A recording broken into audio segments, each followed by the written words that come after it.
زاویہ اور تانیہ کے نکاح کی ڈیٹ تو فائنل ہو چکی ہوتی ہے۔ ایک دن بعد ہی ان کا نکاح ہے اور غضنفر اپنا فیصلہ بھی سنا دیتا ہے کہ نکاح کے فوراً بعد تم تینوں یعنی زاویہ، تانیہ اور حیدر تینوں ہی دوسرے ملک چلے جائیں گے، اور ساتھ ہی وہ تانیہ کو یہ بھی کہہ دیتا ہے کہ اب تمہیں حیدر کا زیادہ خیال رکھنا پڑے گا کیونکہ وہاں پہ کوئی نینی بھی اویلیبل نہیں ہوگی، تمہیں خود ہی اس کو پالنا ہوگا۔ تانیہ، جسے حیدر سے دل سے تو شدید نفرت ہے کیونکہ اسے جتنی نفرت درے نایاب سے تھی اتنی ہی اس کے بیٹے سے بھی ہے، یہاں تو پھر بھی وہ کبھی کبھی دکھاوا کر لیتی تھی حیدر سے محبت کا کیونکہ اسے پتا تھا کہ سنبھالنا تو نینی نہیں ہے، لیکن جب اسے یہ لگتا ہے کہ یہ مکمل طور پہ میری رسپانسبلٹی بن جائے گا، اور پھر زاویہ جتنا اس کے بارے میں محتاط رہتا ہے وہ تو ایک ایک چیز کی انفارمیشن لے گا، میں وہاں پہ حیدر کے ساتھ کوئی بھی زیادتی بھی نہیں کر پاؤں گی۔ اب تانیہ کو سمجھ نہیں آتا کہ کیسے حیدر سے جان چھڑوائے، لیکن سوچ سمجھ کے وہ ایک پلان بنا ہی لیتی ہے اور جمیلہ اور لقمان کو بھی اپنے ساتھ ملا لیتی ہے۔ وہ جمیلہ سے کہتی ہے کہ تم درے نایاب کو کال کر کے کہہ دو کہ تم حیدر کو اس کے پاس بھیجنا چاہتی ہو اور حیدر کو اس گھر سے بھگانے میں تم اس کی مدد کرو گی۔ جمیلہ ایسا ہی کرتی ہے، وہ درے نایاب کو کال کرتی ہے اور اسے بتاتی ہے کہ تانیہ میڈم اور زاویہ صاحب کا نکاح ہونے والا ہے اور نکاح کے بعد یہ لوگ آؤٹ آف کنٹری جانے والے ہیں، ہمیشہ ہمیشہ کے لیے یہ ملک چھوڑ کے جانے والے ہیں۔ درے نایاب حیران ہو جاتی ہے کہ ایسا کیسے ہو سکتا ہے، حیدر کی کسٹڈی کا تو کیس کورٹ میں چل رہا ہے تو یہ لوگ کیسے آؤٹ آف کنٹری اس کو لے جا سکتے ہیں، لیکن جمیلہ زیادہ ہی فکر کر کے اس کے سامنے دکھاتی ہے اور کہتی ہے کہ بی بی جی، مجھے تو یہی ڈر ہے کہ دوسرے ملک لے جائیں گے اور اس کے بعد تانیہ میڈم حیدر کا بالکل خیال بھی نہیں رکھیں گی کیونکہ یہاں پہ بھی وہ خیال رکھنے کا صرف دکھاوا کرتی ہیں، وہ دل سے حیدر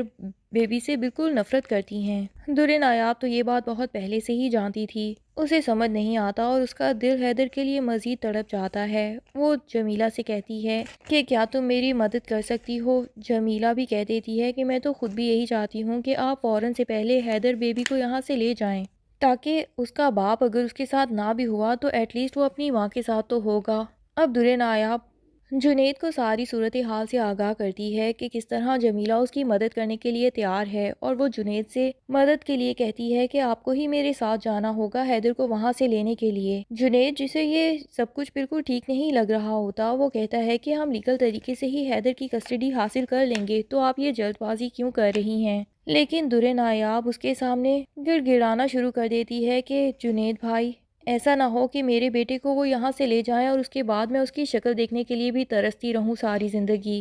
اسے بہت منتیں ترلے کرتی ہے اور اسے منا ہی لیتی ہے بالآخر، اور اگلے دن جب سب لوگوں نے شادی پہ جانا ہوتا ہے وہ تانیہ کو بھی تیار ہونے کے لیے کہتے ہیں، لیکن تانیہ اپنی طبیعت خراب ہونے کا بہانہ کر دیتی ہے اور کہتی ہے کہ میں گھر میں ہی رک جاؤں گی، آپ لوگ چلے جائیں۔ زاویہ خود ہی تانیہ کے پاس آتا ہے اور اسے کہتا ہے کہ تمہیں شادی میں چلنا چاہیے، لیکن تانیہ اسے اپنے ہاتھوں پہ لگی بینڈیج دکھاتی ہے کہ ابھی ابھی میں ڈرپ لگوا کے آئی ہوں اور مجھے بہت ہی ویکنس محسوس ہو رہی ہے، اچھا ہے کہ حیدر بھی گھر ہوگا، میں اس کا خیال بھی رکھ سکوں گی اور مجھے تھوڑا آرام کرنے کا بھی موقع مل جائے گا، آپ لوگ آرام سے جائیں، بے فکر ہو کے جائیں۔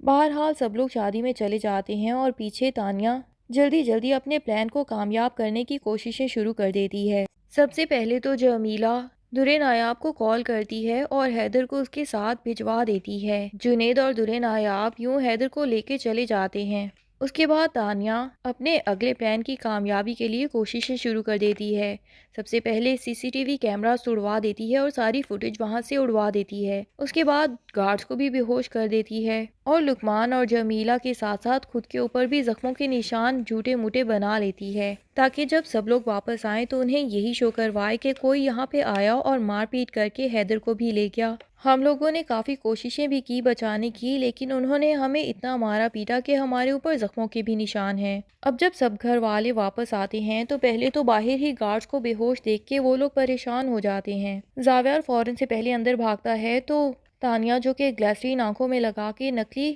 مگرمچھ کے آنسو بہا رہی ہوتی ہے، وہ فوراً سے اٹھ کے زاویہ کے گلے لگ جاتی ہے اور اسے کہتی ہے کہ کوئی آیا اور ہمارے حیدر کو یہاں سے لے گیا۔ زاویہ کے تو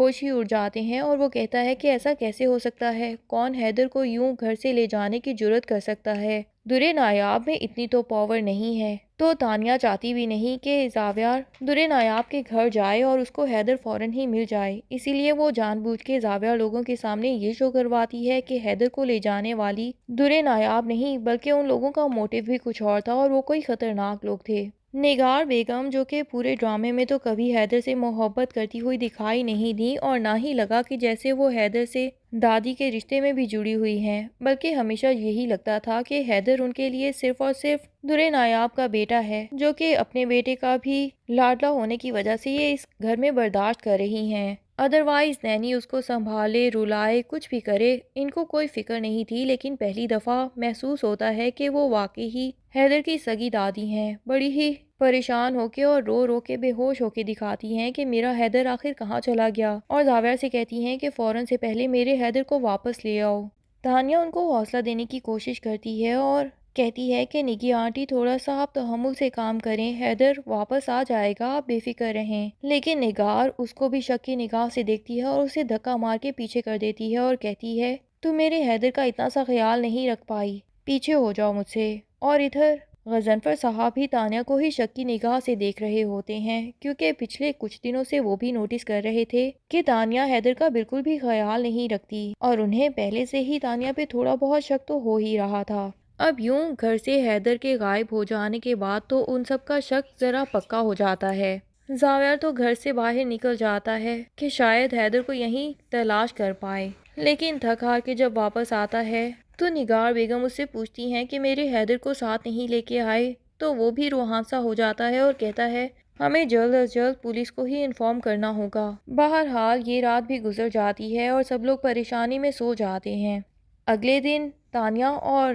زاویار کا نکاح طے تھا۔ تانیہ تو اس دن کا بے صبری سے انتظار کر رہی تھی، لیکن سب کو اس پہ شک نہ ہو اس لیے وہ صبح تیار بھی نہیں ہوتی اور دل میں یہی سوچ کے بیٹھی ہوتی ہے کہ جب سارے مہمان آنے لگ جائیں گے تو خود بخود ہی غضنفر اور نگی آنٹی مجھے آ کے کہیں گے کہ تمہیں تیار ہو جانا چاہیے، اور نکاح تو کینسل کرنے کا وہ سب کو انفارم کرنا بھول ہی گئے کل پریشانی میں، اس لیے نکاح تو آج ہو کے ہی رہے گا۔ وہ اسی انتظار میں بیٹھی ہوتی ہے، لیکن اس کی سب امیدوں پہ پانی پھر جاتا ہے جب مہمانوں کے آنے کے بعد زاویار ان سب سے ایکسکیوز کرتا ہے اور کہتا ہے کہ ہمارے گھر پہ تو بہت بڑی قیامت گزر گئی، اور میں معذرت خواہ ہوں کہ میں آپ سب کو یہ بتانا ہی بھول گیا کہ ہمارا نکاح کینسل ہو چکا ہے۔ اب تو تانیہ بھڑک اٹھتی ہے اور زاویار کا گریبان پکڑ لیتی ہے اور اسے کہتی ہے کہ تمہاری یہ ہمت کیسے ہوئی کہ تم ہمارا نکاح کینسل کر سکو۔ زاویار حیرت سے تانیہ کو دیکھتا ہے اور کہتا ہے کہ تم اپنے ہوش میں بھی ہو، میرا بیٹا غائب ہو چکا ہے جس سے تم محبت کے اتنے دعوے کرتی ہو، اور تم اس کے غائب ہونے کے بعد بھی یہ امید کر رہی ہو کہ ہم یہاں پہ خوشیاں منا رہے ہوں گے اور نکاح کر رہے ہوں گے۔